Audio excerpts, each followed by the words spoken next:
Hello and welcome to this week's episode of Nacho Problems, where we turn ordinary recipes into extraordinary nachos. I'm Nacho Queen, but you can call me M. So thanks to Twitter, I have quite a few friends across the pond, and I wanted to make a recipe for them. So this week, we're making fish and chip nachos. Now I find that many dishes in the UK have regional variations, so there's a good chance I'll be offending at least 2/3, if not all of the country. But hey, I tried. Let's get started. Step 1, the chips. For our chips, we'll be making, chips, or for the Americans, steak fries. For that, we'll need some potatoes. I went with some russets because they're the right size for what I wanted. About 1 to 2 potatoes per person should work. We also need oil for frying. I always buy peanut, but that's just a personal preference. Now, I can't imagine anything more boring than watching someone else peel potatoes, so we'll skip that part and move straight on to slicing. I sliced these extra wide to make them more chip shape, but tried to go for a consistent thickness. Once sliced, these need to go into an ice bath for 2 to 3 hours, and we'll change the water every hour. This leaches out some of the starch to make them crispier. Before they go into the oil, you must dry them super well. This is not only a safety issue, but it also helps with the crispiness. Now, some of you may have seen this trick before, and let me tell you, it really works. We're going to be frying our chips twice. First, they're fried at a lower temperature for 5 minutes. My fryer doesn't go below 300 degrees Fahrenheit, so we'll use that for our first round. You don't want to overfill your fryer, so all of these took about 5 batches.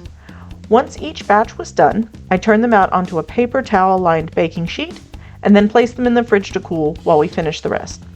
Once they've all had a chance to cool down, we can raise the temperature in the fryer to 375 degrees Fahrenheit.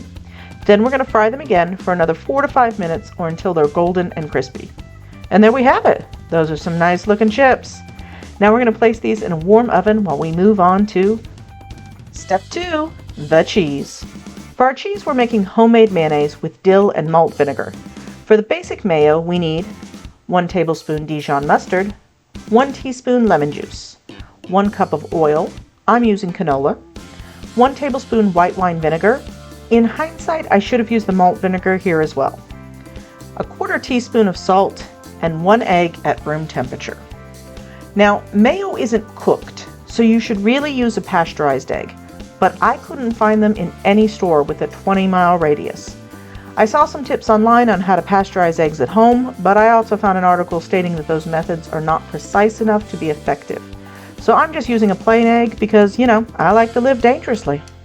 I should mention, Youngson, who is the only child in the house, had store-bought mayo with his nachos, and all the other adults were given that option. We'll also be adding some fresh chopped dill and malt vinegar to our mayo after it's done for extra flavor. For the mayo, I'll be trying out the Christmas present I got from Cameraman, a new food processor. Now this is the first time I have ever made mayo, so I really can't say how well this will work using any other device. My cookbook says you can do this by hand, but honestly, I feel like that would take forever. If you've ever tried that, let me know in the comments. I'm using the small bowl attachment, and I'm just going to crack my egg into it and whip it for about 30 seconds.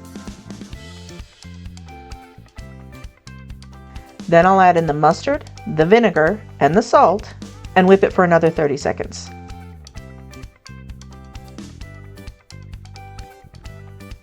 Now here's the tough part. While it's whipping on high speed, I'm going to slowly, and I mean painfully slowly, add in the oil. At the start, it shouldn't be more than a few drops, and then you can slowly increase it to a very thin thread of oil.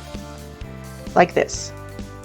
I kept stopping to check it, thinking this isn't working, I've messed it up, I need to start over, but at some point, it just came together. And as you can see at the end, I had beautiful, fluffy mayo. Once it's done, you can add in the lemon juice and possibly some more salt for flavor. I'm also going to be adding in the chopped dill and a couple splashes of malt vinegar. Originally, my plan was to add enough vinegar to make the mayo pourable, but I quickly realized that that would give it way too strong of a flavor. So we're going to have to go with more of a dolloped sauce this time. I'm just going to slip that into the fridge till later and move on. Step 3, the toppings. So for our toppings, we're going to be making battered fish nuggets. For that, we need some cod. This is about 2 pounds, which turned out to be way too much for 5 people, but we just had it as leftovers the next day. We also need a good batter mix. If you've seen the cheeseburger episode, this is the same stuff I used for the onion petals. I love it. I've never found anything here in the US with a better flavor, but I have no doubt that across the pond, in the land of fish and chips, you probably have some great options. I'm going to start by cutting my cod into small bite-sized pieces. Now we're going to mix up our batter. I'm making the entire box because this is a lot of fish. We're just going to toss our fish in the batter and mix well to coat them evenly. My oil is still at 375 from the chips, so we're going to fry these up in batches of about 10 nuggets for 4 to 5 minutes.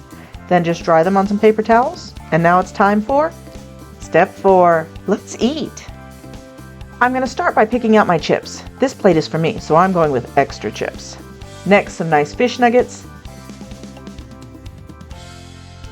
And finally, we're going to dollop on some of that mayo, which was a lot thicker when it came out of the fridge than I expected. Finally, we'll finish with an extra sprinkle of fresh dill. And there we go. I think it looks good. Let's try it.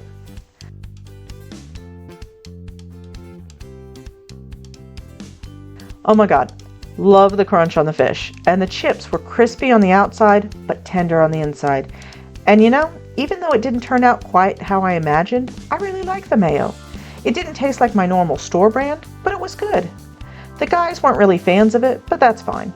They did really love the fish and chips though. Cameraman says the nuggets are better than fillets because you get a higher crunch to fish ratio.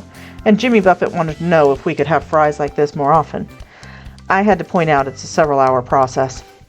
Despite not having a nice drizzly cheese, I'd say this one was a hit. Well, that's all for this week. I hope you enjoyed it. If so, give it a like, and please consider subscribing if you want to see more nacho videos.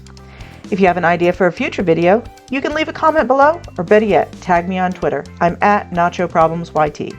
And if you're looking to steal my apron, well, that's Nacho merch, but you can get your own at the link in the description. Now, I'm sure I need to write some sort of formal apology to the UK for this video, perhaps an address to the King. And by King, I of course mean Stephen Fry. Or wait, shouldn't he be called Stephen Chip? Either way, that's Nacho Problem. Thanks for watching, and I'll see you soon.